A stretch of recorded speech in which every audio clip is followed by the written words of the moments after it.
Hey, welcome! So, when you hear the name William Shakespeare, your mind probably jumps to grand tragedies, witty comedies, right? But what if I told you the story behind the plays is just as wild? We're talking about a savvy businessman in a brand new, revolutionary entertainment industry. Let's dive into the man, the world, and what created an absolute legend. So here's the big question. How did one guy from a small English town, a guy who never even went to university, become the most famous writer in the history of the world? I mean, it's a question that's fascinated people for centuries. To really get the answer, we have to look past the myth and get into the incredible time he was living in. You see, to really understand Shakespeare's genius, we first have to get a feel for the world he was born into. It was an age of massive change, not just in politics or religion, but in entertainment itself. The whole idea of going to a play was completely new.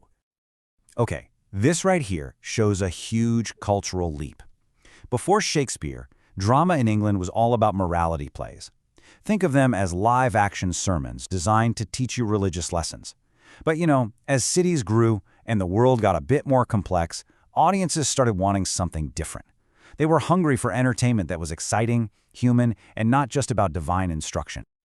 A really key stepping stone here was something called the interlude. These were shorter, often way funnier, plays that used everyday characters instead of just saints and Bible figures.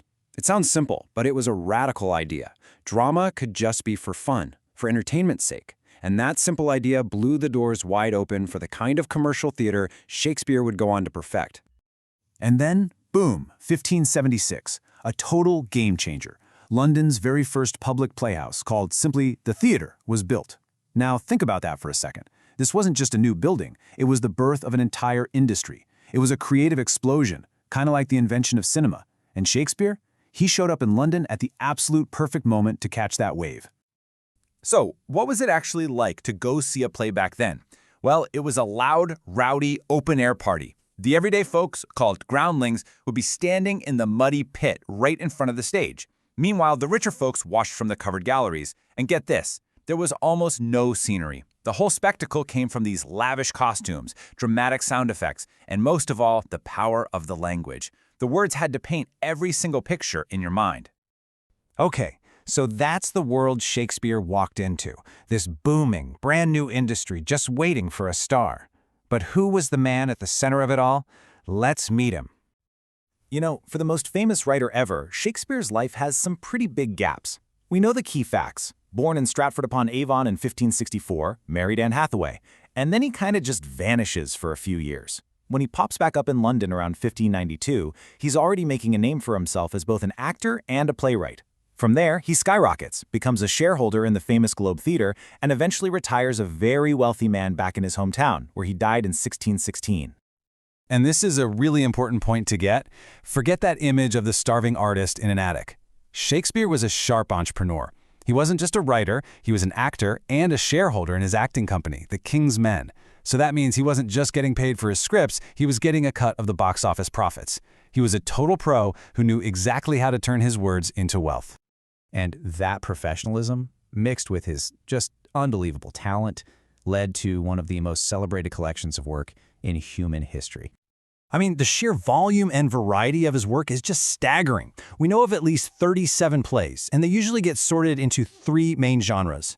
You can see he actually wrote more comedies than anything else, but he was also a master of these epic historical dramas and, of course, those absolutely devastating tragedies. So what's the difference? Well, his comedies are all about clever wordplay, romance, and a whole lot of confusion, but they always end happily, usually with a wedding or two. His histories are these huge dramas about English kings, digging into big ideas like power, war, and leadership. And then you have his tragedies, which, are these timeless stories about human failure, where a great hero is brought down by one single, fatal flaw. But here's the thing. The plays were what he wrote for the public. Shakespeare also left behind something that feels way more personal and a whole lot more mysterious: his poetry. Shakespeare published a collection of 154 sonnets. Now, these are short, 14-line poems that are just jam-packed with passion, beauty, clever puzzles, and a ton of secrets that scholars are still arguing about today. At the heart of these poems, you've basically got a love triangle. There's the fair youth, a handsome young nobleman that the poet seems to completely adore. Then there's the dark lady, this mysterious, fascinating mistress who drives the poet crazy. And, just to make things more complicated, there's a rival poet in the mix, competing for attention and money. Who are these people in real life? We honestly still don't know for sure. What's so fascinating is just how different the tone is when he writes about these two loves. The poems to the fair youth are often about this perfect, idealized, almost spiritual love. But the poems about the dark lady? Whoa! They are raw, physical, and sexual. They're full of both incredible desire and, at the same time, disgust. It's this powerful look at the clash between how we want love to be and the messy reality of passion. This genius for flipping expectations on their head is perfectly captured in Sonnet 130. He spends the whole poem making fun of clichés, listing all the ways his mistress is not like a goddess. Her eyes aren't like the sun, her breath doesn't smell like perfume. But then he hits you with this knockout punch at the end. His love is more real because he sees her for who she actually is, without all the fake comparisons. He finds beauty in what's real, not just in some perfect ideal. Which brings us to our final and maybe our biggest question. After all this time, 400 years later, why are we still performing his plays, studying his work, and adapting his stories? What is the secret to Shakespeare's enduring magic? So why does he last? Well, you could say it comes down to 3 pillars of his genius. First, his characters feel like real people. They have this incredible psychological depth. You get flawed heroes, villains you can kinda understand, and comic characters like Falstaff who feel like they could walk right off the page. Second, he was a master of every genre, and he'd blend comedy, tragedy, and history in ways no one had ever done. But really, the most important thing is that his plays are about us. They explore these timeless, universal truths of what it means to be human, love, jealousy, ambition, grief, in a way that still feels totally fresh and powerful today. In the end, Shakespeare wasn't just a great poet. He was a master storyteller who just fundamentally understood the human heart. And that leaves us with a really fun question to think about. If that same incredible mind were alive today, with all our modern tools for storytelling, from movies to TV to video games, what kind of amazing new worlds would he be creating for us right now?